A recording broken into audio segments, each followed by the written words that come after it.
Gente, para finalizar nosso tema de revisão aí dos conteúdos do primeiro bimestre para o nosso simulado de segunda-feira, então hoje a gente vai fazer uma revisãozinha aí sobre os conteúdos que caem no simulado. Mais especificamente, a nossa revisão hoje ela vai ser toda voltada para a parte de exercícios. Então nós vamos fazer a resolução de algumas atividades que tem alguma referência, que tem algum conceito que esteja associado ao que a gente precisa conhecer para o nosso simulado, tá? Para a gente poder fazer o nosso simulado. Tranquilinho? Vamos lá então, gente. Vamos começar aqui. Lembrando, todos esses exercícios que eu vou usar na nossa aula de hoje, aqui, que eu vou tratar aqui na nossa aula de hoje, são exercícios que foram tirados da apostila de vocês, da apostila do primeiro bimestre, tá? Então a apostila do primeiro bimestre de vocês, ela tem esses exercícios, principalmente na parte de testes dela. Tá tudo constando lá, essas atividades que eu vou resolver com vocês hoje, tá? E enquanto a gente estiver resolvendo as nossas atividades, a gente comenta um pouco então sobre o conteúdo que cai na avaliação, deixando um pouco mais claro alguns dos pontos que nós trabalhamos na revisão da semana passada e que por acaso não tenham ficado tão claros assim. Tranquilinho? Então vamos lá. Nosso primeiro exercício aqui, nossa primeira atividade que é nos trazida para a gente resolver hoje, ela diz o seguinte então. A densidade de um corpo é expressa pela relação entre sua massa e o seu volume. Então, olha, informação importante essa daqui, olha. A densidade nada mais é do que a relação entre a massa e o volume de um objeto. Sobre densidade, assinale a alternativa correta. Então, vou marcar qual das alternativas aqui apresenta uma afirmação verdadeira. Vamos analisar cada uma das afirmações e à medida que a gente for lendo, eu explico para vocês o porquê que ela está certa e o porquê que ela está errada. Na letra A, uma bolinha de isopor flutua sobre a água porque o isopor é mais denso do que a água. Vamos grifar isso aqui, ó. Mais denso do que a água. Pessoal, seguinte. A densidade, então, ela é uma propriedade que todo material, que toda matéria apresenta, que é uma relação que a gente vai fazer entre a massa do objeto e o volume, ou seja, o espaço que ele ocupa. A gente representa a densidade assim, D é igual a M, que é massa, divididos por V, que é volume. Tá? Quando a gente expressa essa relação entre a densidade de dois objetos, porque quando a gente faz essa relação entre a massa e o volume de um objeto, a gente vai obter um valor, que geralmente esse valor, utilizamos a unidade gramas por centímetro cúbico, ou gramas por ml para representá-la. É a unidade de medida de densidade, é gramas por centímetro cúbico. Porque a massa é sempre dada em gramas e o volume é sempre dado em centímetros cúbicos ou ml. Tá? Quando a gente coloca dois objetos em contato, quando a gente coloca dois materiais diferentes juntos, o que vai fazer com que um flutue sobre o outro, ou seja, vamos supor lá, se eu pegar um copo, dentro desse copo eu acrescentar água, e jogar algumas bolinhas de isopor sobre esse copo, sobre a água, vocês vão perceber que as bolinhas de isopor elas vão flutuar sobre a água. Isso todo mundo já é de conhecimento natural, todo mundo sabe disso, não precisamos ser nenhum gênio para perceber isso. Mas por que a bolinha de isopor flutua sobre a água?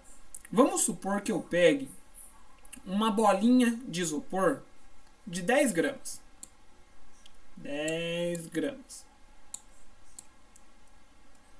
E eu pegue um pinguinho d'água que também tenha 10 gramas.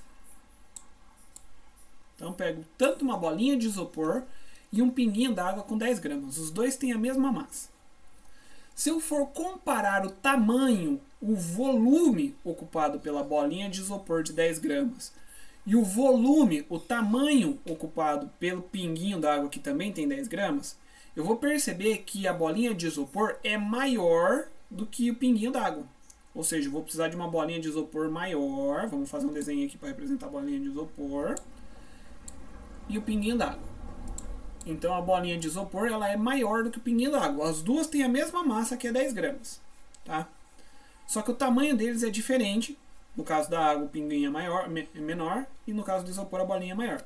Isso acontece porque o isopor ele tem uma densidade, vou colocar aqui ó, DI, que é a densidade do isopor, é menor do que a densidade da água. Vou colocar aqui DA para representar a densidade da água. Tá? Então a densidade do isopor é menor do que a densidade da água. Para que um objeto flutue sobre o outro, é necessário que ele possua densidade inferior, ou seja, menor, do que aquele outro objeto sobre o qual ele é colocado em contato. Por exemplo, aqui, se eu colocar uma pedra aqui dentro, por que a pedra afunda? Porque a densidade da pedrinha é maior do que a densidade da água. Se a densidade da pedrinha é maior, então a água vai ficar na parte de cima, vai flutuar, digamos assim, né? E a pedrinha afunda, fica lá no fundo do recipiente. Se eu colocar aqui óleo, por que o óleo flutua? Porque o óleo tem uma densidade menor do que a da água. Aqui está falando que a bolinha de isopor é mais densa, ou seja, tem densidade maior que a água, então essa está errada, não é a nossa resposta correta. O isopor ele flutua sobre a água porque a densidade dele é menor do que a da água. Tá? Continuando ali, na letra B.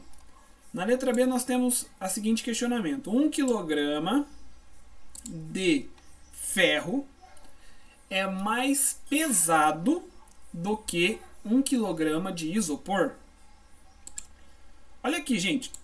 1 kg de ferro é mais pesado do que 1 kg de isopor. Eu não estou falando que os dois têm 1 kg. Não é 1 kg de ferro e 1 kg de isopor. O peso é o mesmo. Ou seja, eles têm a mesma massa. Tá? Então não tem como 1 kg de ferro ser mais pesado que 1 kg de isopor, o peso é o mesmo. A única diferença é que para eu ter 1 kg de ferro eu vou ter um volume menor. Imagina aqui 1 kg de ferro. E para eu ter 1 kg de isopor eu vou precisar de um volume maior de isopor. Imagina aqui então 1 kg de isopor. Tá? Então o volume dos dois objetos vai ser diferente. O volume, V de volume. Então o volume dos dois objetos é diferente. Porém, a massa, que é o que eu estou falando aqui de peso, é igual. Está falando que é 1 kg dos dois. Então essa letra B também está incorreta. Porque 1 kg de ferro tem massa igual a 1 kg de isopor. Continuando. Uma bolinha de ferro afunda na água porque o ferro é menos denso que a água. Volta a mesma questão aqui de cima. Lembra que eu expliquei por que o isopor flutua sobre a água? Porque a densidade do isopor é menor do que a da água. Então o isopor é menos denso que a água. Se a bolinha de ferro afunda na água, é porque o ferro é mais, não menos, mais denso do que a água. Letra D. Uma bolinha de ferro e uma de isopor, ambas com 200 gramas, colocadas em água, irão afundar.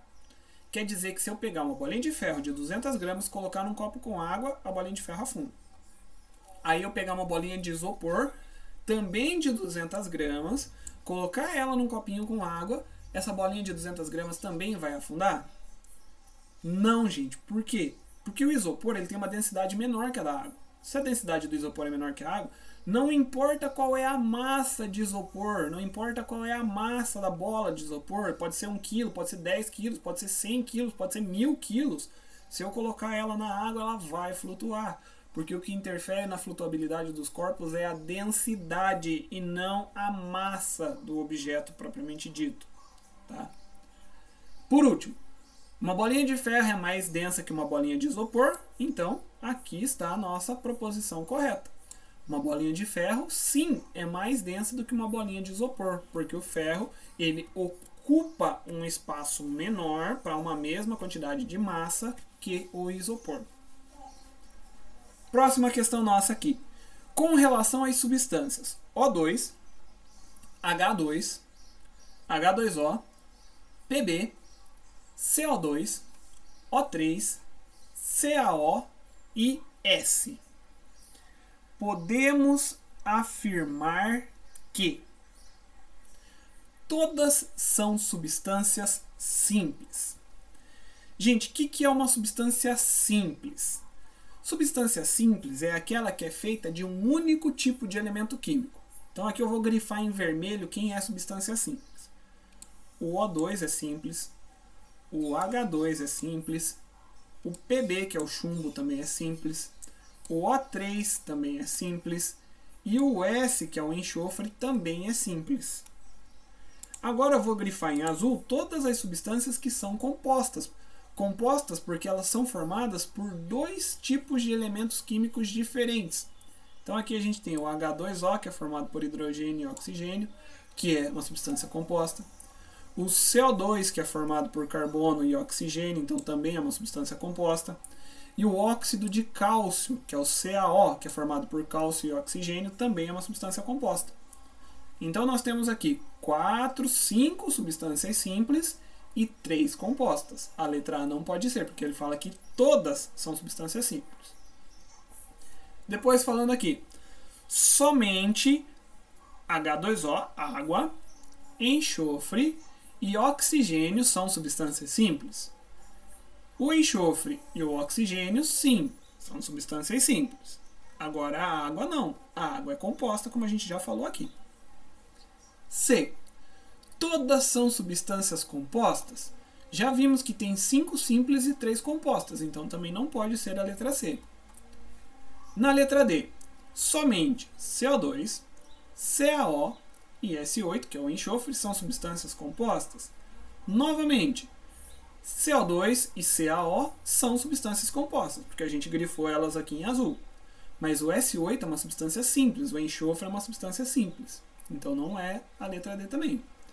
Ficamos então com a letra E, as substâncias O2, H2, Pb, O3 e S8 são substâncias simples. Então essa letra E é a resposta correta para a nossa atividade. Porque se a gente olhar todas essas substâncias, todas elas são formadas por um único tipo de elemento químico. Aqui é só oxigênio, aqui é só hidrogênio, aqui é só chumbo, só oxigênio e só enxofre. Portanto, são substâncias simples. Tá? Próximo exercício nosso. Fala aqui, o número 4. Uma proveta tinha 8 ml de água destilada. Ao colocar uma peça de metal com massa 15 gramas dentro dessa proveta, o volume de água subiu para 10 ml.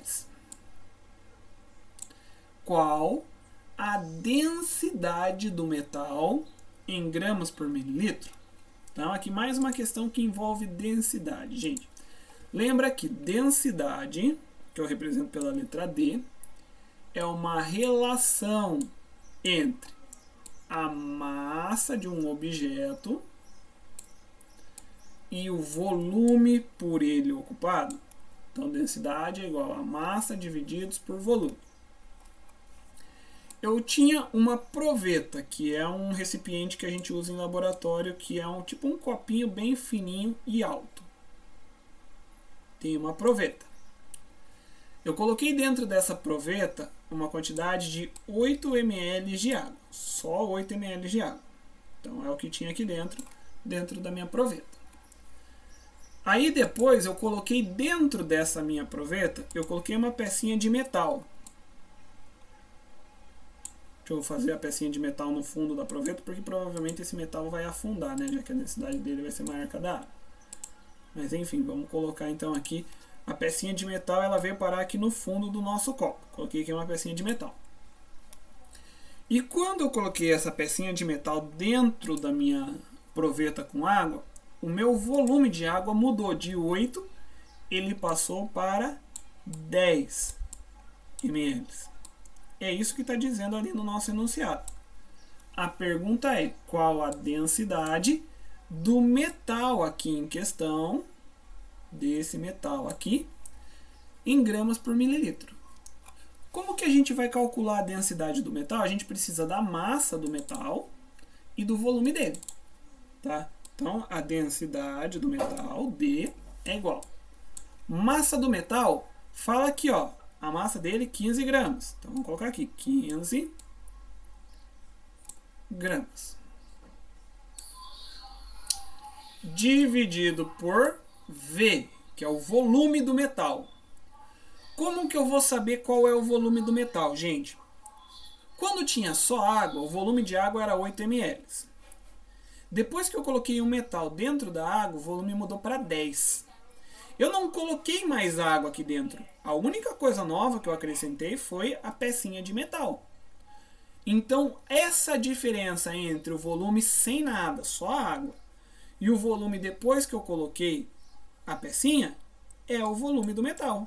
Então, essa diferença aqui é o que vai representar o volume da minha pecinha de metal. Se tinha 8 antes e depois mudou para 10, significa que o volume do metal é 2 ml ou 2 mililitros, tá? Agora é só a gente fazer essa divisão. 15 divididos por 2.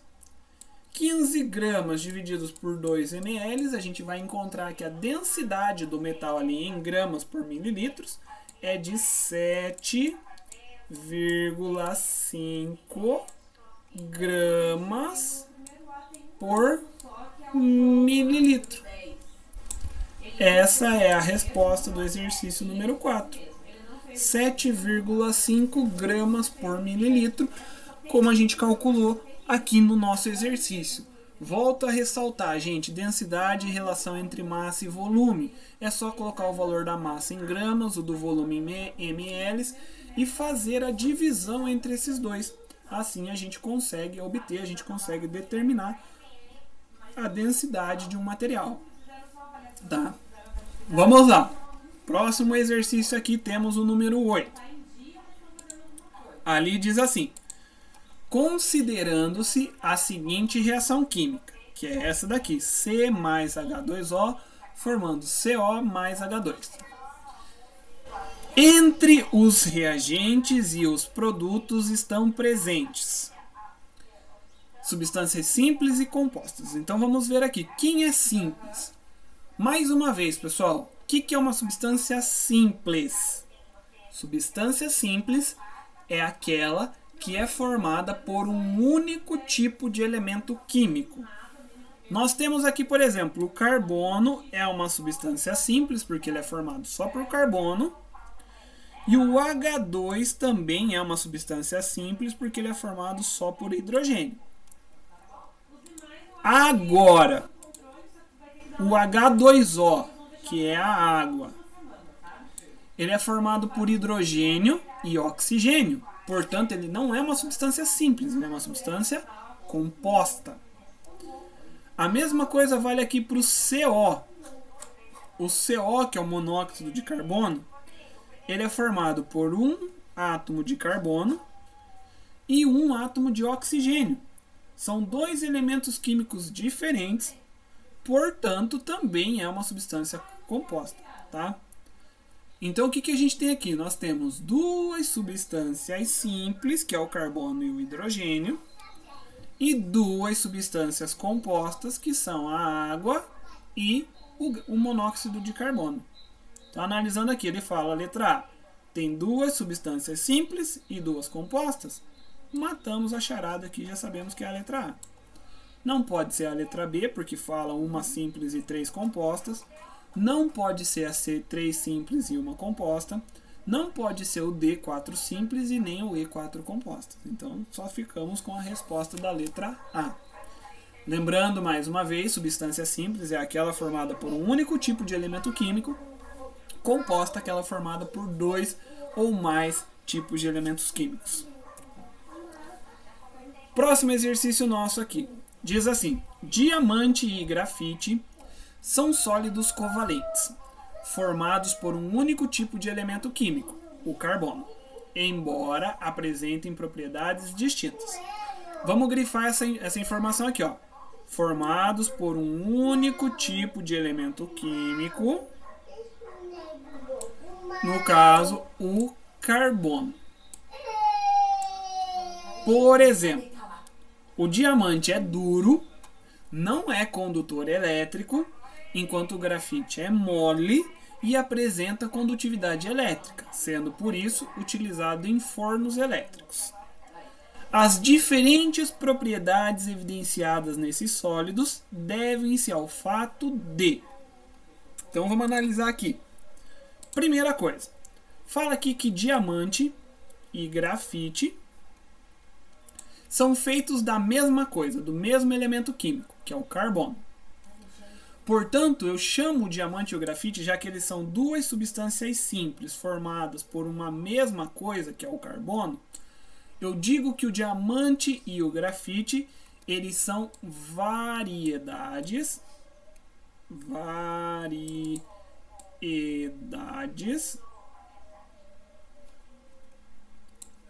alotrópicas. Então, eles são variedades alotrópicas. Ou também dizendo, posso mudar a minha frase dizendo que carbono e grafite apresentam alotropia. Por que eles são variedades alotrópicas? Porque eles são duas coisas diferentes, são dois materiais diferentes. É fácil a gente imaginar que o grafite é bem diferente do diamante, mas eles são feitos da mesma coisa, que é o mesmo elemento químico, que é o carbono. Tanto o diamante quanto o grafite são feitos de carbono, só que tem características diferentes, então são variedades alotrópicas. Tá? Aí ele fala aqui, as diferentes propriedades evidenciadas nesses dois sólidos devem-se ao fato de... Vamos analisar as questões. Primeiro, a ligação química ser mais forte no grafite. Gente, se os dois são feitos do mesmo material, que é carbono, o tipo de ligação química que eles são capazes de formar também é a mesma. Fala aqui, ó, que ambos são sólidos covalentes, só fazem ligações químicas covalentes. Então não tem ligações químicas diferentes neles, a ligação química é igual. Não tem como uma ser mais forte do que a outra. Letra B. O grafite apresentar moléculas mais organizadas do que no diamante. Qual que é a diferença entre o carbono grafite e o carbono diamante? É só a estrutura com a qual os átomos de carbono se ligam. Tá? Não vou conseguir desenhar aqui, mas no grafite, esses átomos de carbono eles formam um octaedro. Não sei como é que desenha um octaedro, mas é uma forma que tem 8 lados. Tá? Não consigo desenhar eles aqui. Enquanto no diamante eles não têm uma organização tão correta quanto é no grafite. Então sim, o grafite, os átomos de carbono, as moléculas de carbono, elas ficam mais organizadas do que no caso do carbono diamante. Então a resposta correta aqui a gente pega a letra B. Tá? Vamos ver por que a letra C está errada. O grafite possui estrutura química diferente do diamante. Se eles são feitos de carbono, os dois, não tem como ele ter uma estrutura química diferente. Tá? D. O grafite se apresenta na natureza constituído de moléculas discretas. Nada a ver isso aqui, tá? E. A quantidade de átomos em um mol das variedades alotrópicas do carbono ser diferentes. A quantidade de átomos em um mol de qualquer substância, não importa se é carbono, se é qualquer elemento químico, é sempre a mesma. Então não tem nada a ver isso aqui. Um mol de qualquer substância sempre tem a mesma quantidade de átomos. Tá? 3. 3 não, né? Na verdade, ele não está numa sequência lógica aqui, mas é a nossa próxima questão. Diz aqui o seguinte. Numa proveta de 100 ml, foram colocados 25 ml de CCl4, que é o tetracloreto de carbono, 25 ml de água destilada e 25 ml de tolueno, que é o C7H8. A seguir, foi adicionada uma pequena quantidade de iodo, como está sendo mostrado no sistema. O aspecto final pode ser visto na figura. Então, olhem aqui. Foi colocado aqui na proveta 25 ml de CCl4, que é o tetracloreto de sódio. Foi colocado também 25 ml de água. Também acrescentou-se aqui mais, além dos 25 ml de água, 25 ml de tolueno. E no final de tudo isso, também colocou aqui dentro uma pequena quantidade de iodo sólido, na forma de I2. E aí, depois que fez toda essa mistureba aqui, o sistema ficou desse jeito aqui. O tolueno misturado com o iodo aqui. A água destilada aqui. E o tetracloreto de carbono misturado com o iodo também aqui. Tá? Então aqui embaixo, uma fase tetracloreto de carbono mais iodo. Aqui uma segunda fase, a água destilada. E aqui uma terceira fase, tolueno mais iodo. Perguntas. Podemos dizer que o número de fases, o número de componentes e o número de elementos químicos presentes no sistema esquematizado acima é... Primeiro, vamos começar pelo número de fases. Quando a gente olha o nosso sistema aqui, da forma como ele ficou depois de toda a misturança que eu fiz, quantas coisas diferentes eu consigo enxergar aqui, para eu dizer quantas fases eu estou vendo? Aqui tem uma fase, que é o tolueno mais iodo. Aqui uma segunda fase, que é a água destilada. E uma terceira fase, que é o tetracloreto de carbono mais o iodo. Então o número de fases é 3. Próximo. O número de componentes. Número de componentes. Eu quero saber quantos componentes tem no meu sistema. Foi colocado aqui tetracloreto de carbono, água, tolueno e iodo. São 4 coisas diferentes. Então o número de componentes acrescentados ali foram 4. Por último, número de elementos químicos. Como que eu vou saber qual é o número de elementos químicos? Eu tenho carbono aqui, cloro aqui. Cloro é diferente de carbono, então já são 2. Na água destilada, a gente tem hidrogênio e oxigênio. A água não é representada pelo símbolo H2O. Então eu tenho um carbono, cloro, hidrogênio, oxigênio.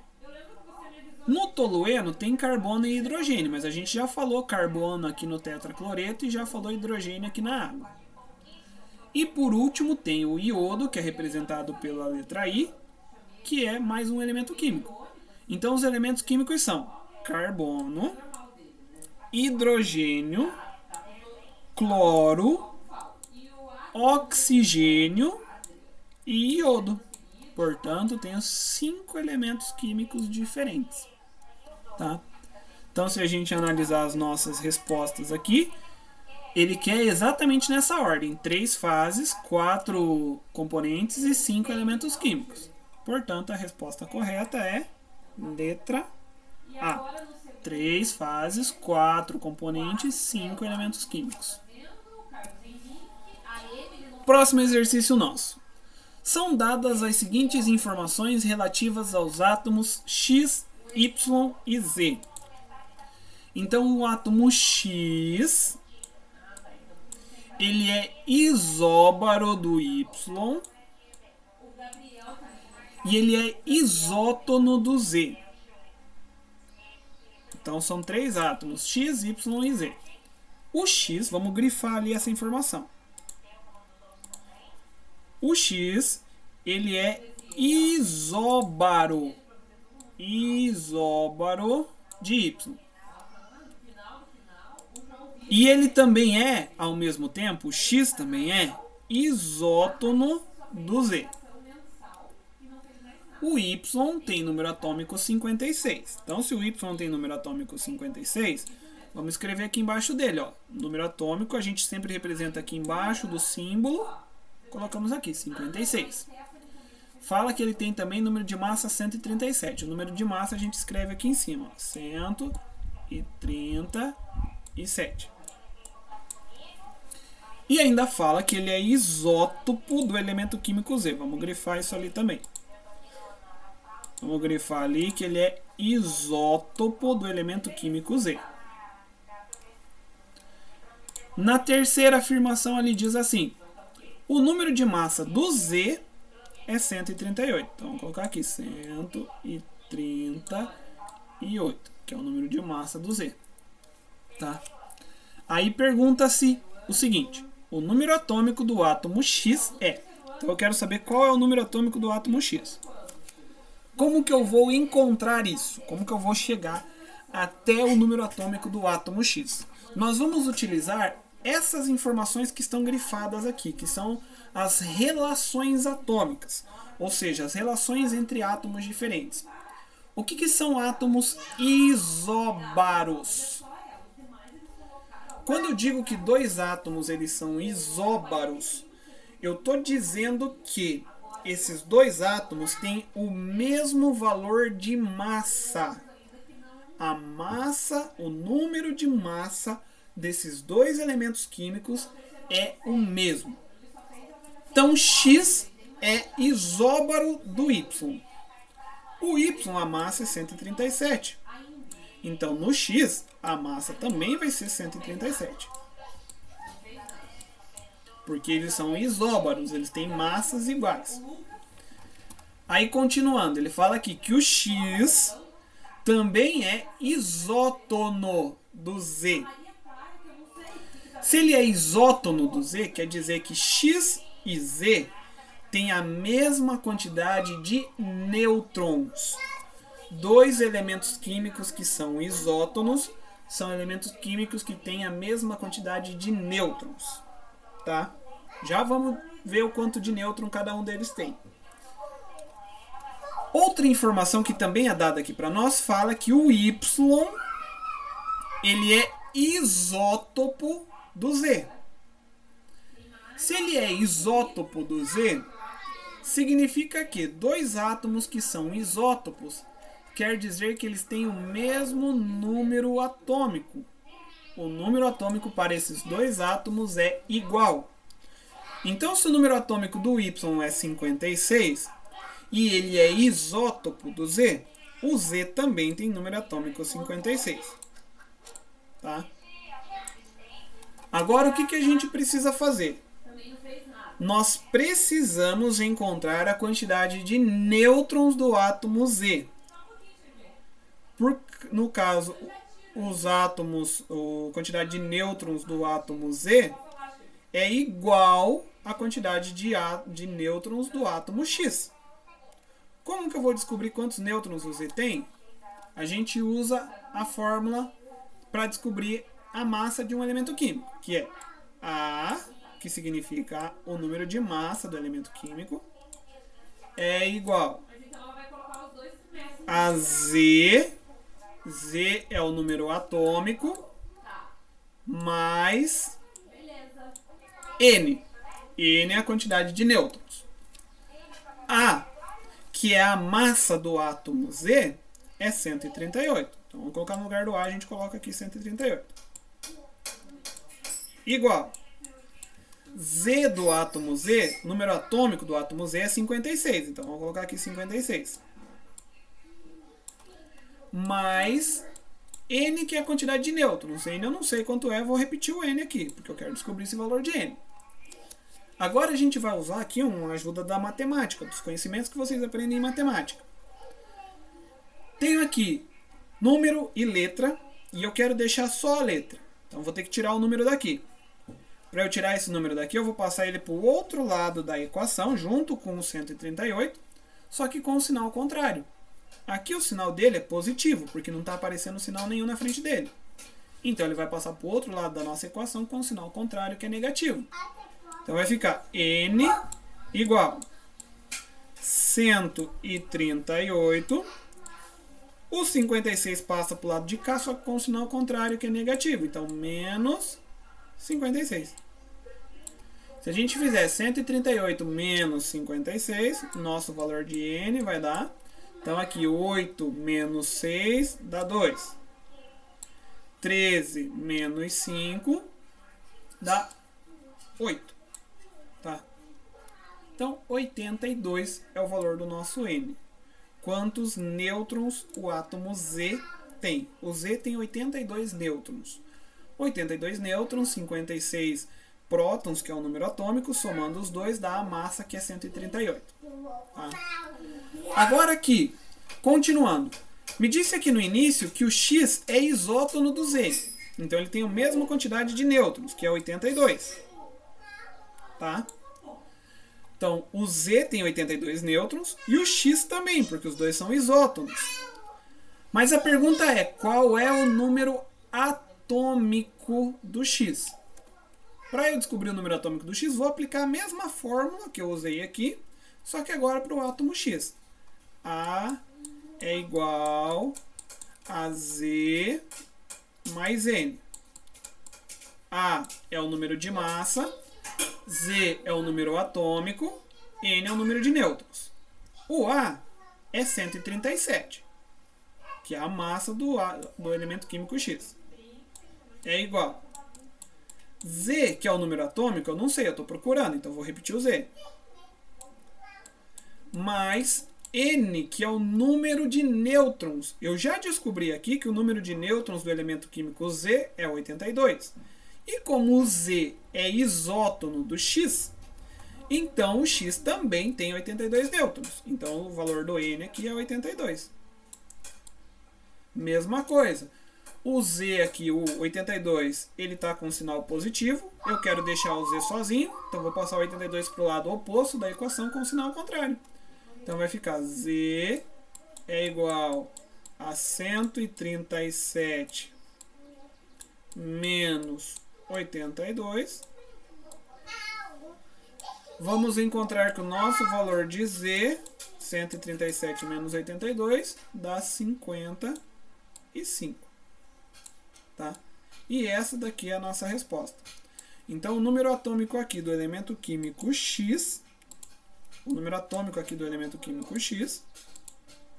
é 55. Então, 5. Esse é o número atômico do nosso elemento químico X. Agora, para a gente marcar nossa resposta aqui, nossa resposta correta é a letra C, 55. Tá? Mais 3 exercícios aqui. Um átomo neutro do elemento químico no estado fundamental tem eletrosfera constituída de 11 elétrons distribuídos na ordem crescente de energia de dentro para fora. Na configuração eletrônica 2, 2, 6, 1. Satisfazem essa configuração átomos D. Como que eu vou descobrir qual é o elemento químico que eu vou conseguir colocar ele aqui como sendo o elemento químico que tem essa configuração eletrônica aqui? 2, 2, 6, 1. Essa configuração eletrônica, gente, ela se refere à distribuição dos elétrons no átomo. Por que apresenta ali como 2, 2, 6, 1? Se a gente pegar o diagrama de Linus Pauling, que a gente viu na aula passada, para fazer a distribuição de elétrons de um átomo, e a gente aplicar essa distribuição eletrônica para esse átomo aqui, a gente vai ter o seguinte, que na camada 1, subnível S, esse átomo tem 2 elétrons. Na camada 2, no subnível S, ele tem 2 elétrons. Ainda na camada 2, no subnível P, ele tem 6 elétrons. Na última camada eletrônica, que é a camada 3, subnível S, ele tem 1 elétron. Por isso, 2, 2, 6, 1. É a distribuição dos elétrons pelas camadas eletrônicas e pelos subníveis de acordo com o diagrama de Linus Pauling. Tá? Se a gente fizer essa distribuição eletrônica aqui, o único elemento químico em que a distribuição eletrônica dada aqui é compatível com isso que foi apresentado, deixa eu mudar rapidinho aqui, é o elemento químico conhecido como sódio. Esse daqui, letra D, Z igual a 11. Opa, não, ele encobriu a resposta ali. Deixa eu pegar um mais clarinho. Então, D, Z igual a 11. Pessoal, mais fácil ainda, para não ter que fazer distribuição eletrônica nem nada. Soma tudo isso daqui. 2 mais 2 mais 6 mais 1. Vai dar quanto? 11. Qual que é o único que tem o Z igual a 11 aqui? Sódio. Fechou. Achamos a resposta. 5. Sobre o modelo atômico de Rutherford, assinale a alternativa correta. Gente, então o modelo atômico de Rutherford ele dizia que o átomo é formado por um núcleo central. Esse núcleo no centro do átomo ele é pequeno, bem pequenininho, e ele tem uma carga elétrica geral positiva. Então ela tem uma carga elétrica positiva no núcleo. E girando ao redor do núcleo, numa região que é infinitamente maior do que o próprio núcleo, numa região que é cerca de 10.000 vezes maior do que o próprio núcleo. Então, numa região que ficaria aqui em volta do núcleo. Rutherford dizia que estariam os elétrons com carga elétrica negativa. Então, aqui o núcleo central e nessa região aqui girando, orbitando, ficariam então os elétrons. E os elétrons seriam partículas com carga elétrica, então, negativa. Vamos fazer um elétron aqui, outro aqui. Podemos fazer mais um aqui. E esses elétrons, então, eles têm a carga elétrica geral negativa. Foi isso que Rutherford falou. Agora vamos analisar ali as perguntas de acordo com o que está sendo apontado para nós. Primeiro, a partir desse modelo, o átomo passa a ter cargas elétricas? Beleza, aqui eu falei em cargas elétricas, positivas e negativas. Mas o primeiro a propor a existência de cargas elétricas para o átomo não foi Rutherford, foi Thomson. Tá? No modelo atômico de Thomson já se previa a existência de cargas elétricas no átomo, cargas elétricas positivas e negativas. Segundo, nesse modelo, o átomo é indivisível como uma bola de bilhar? Não, gente. Aqui, ó, o átomo é formado por partes. Elétrons, o núcleo positivo, a eletrosfera. Então, ele não é indivisível. Ele é divisível. Quem dizia que o átomo é indivisível como uma bola de bilhar foi Dalton e não Rutherford. C. Nesse modelo, o átomo tem um núcleo que ocupa a maior parte do volume atômico. Gente, o núcleo é pequenininho. E a eletrosfera é grande, gigantesca, 10.000 vezes maior do que o núcleo. Então o núcleo não ocupa a maior parte do átomo, ele ocupa uma pequena parte do átomo. D. Nesse modelo, o átomo tem uma eletrosfera que ocupa a maior parte do volume atômico. Agora sim, a letra D, ela traz ali para mim algo que diz que a eletrosfera é maior do que o núcleo, ela ocupa o maior volume atômico do átomo. Então, ela está correta. Só analisando a letra E. A partir desse modelo, o átomo tem elétrons que se movimentam ao redor do núcleo em trajetórias circulares. Não é a partir desse modelo, gente, que os elétrons se movimentam em trajetórias circulares. Tá? Quem disse isso foi Niels Bohr. Veio depois de Rutherford. Tá? 6. Experiências de Rutherford, que foi, na verdade, realizada por dois de seus orientandos, né, que Hans Geiger e Ernest Mayr, serviu para relatar, para refutar, especialmente o modelo atômico de quem? Então, a experiência que Rutherford realizou, que ele descobriu, que ele propôs que o átomo teria essa configuração aqui que eu desenhei, ela serviu para dizer que o modelo atômico de quem estava errado? O cara que veio antes dele. Tá? Na linha histórica do surgimento dos modelos atômicos, o primeiro a propor um modelo atômico foi Dalton. Esse foi o primeiro. Depois de Dalton veio Thomson, foi o segundo a propor a existência de um modelo atômico. Depois de Thomson, aí veio o Rutherford. Vou escrever aqui só Ruth para não perder muito tempo. E por último, depois de Rutherford, veio Bohr, também propondo um modelo atômico. E depois de Bohr tiveram outros também. Tá? Mas a gente estuda aqui no ensino médio só os 4 primeiros. Dalton, Thomson, Rutherford e Bohr. Quem que estava antes do Rutherford? Quem que propôs um modelo atômico antes dele? Então, que foi aquele que teve o modelo atômico refutado pelas experiências de Rutherford? Foi Thomson. Então, a resposta aqui é a letra B. Thomson. Continuando. 7. Referindo-se à evolução dos modelos atômicos, é incorreto afirmar que a energia de um elétron é quantizada, isto é, restrita a determinados valores, segundo Niels Bohr. Correto, gente. Isso daqui é o que Bohr dizia, que os elétrons eles giram em certos níveis da camada eletrônica, e em cada nível de camada eletrônica, esses elétrons têm um estado estacionário de energia, ou seja, uma quantidade de energia que é padronizada, e ele não ganha e não perde essa energia enquanto ele está orbitando aquela região. B. Partículas alfas positivas sofrem desvio porque são repelidas pelos elétrons de acordo com o modelo de Rutherford. Essa aqui está errada, gente. Por quê? Porque as partículas alfa elas têm carga positiva. Se elas são repelidas, elas têm que ser repelidas por alguém que tem a carga elétrica igual a delas, também positiva. Já ouviram falar que na natureza os opostos se atraem e os semelhantes se repelem? Vem dessa propriedade aqui das cargas elétricas atômicas. Positivo repele positivo também. Positivo atrai negativo. Então vamos fazer eles pertinho do outro aqui para mostrar que eles estão se atraindo. E negativo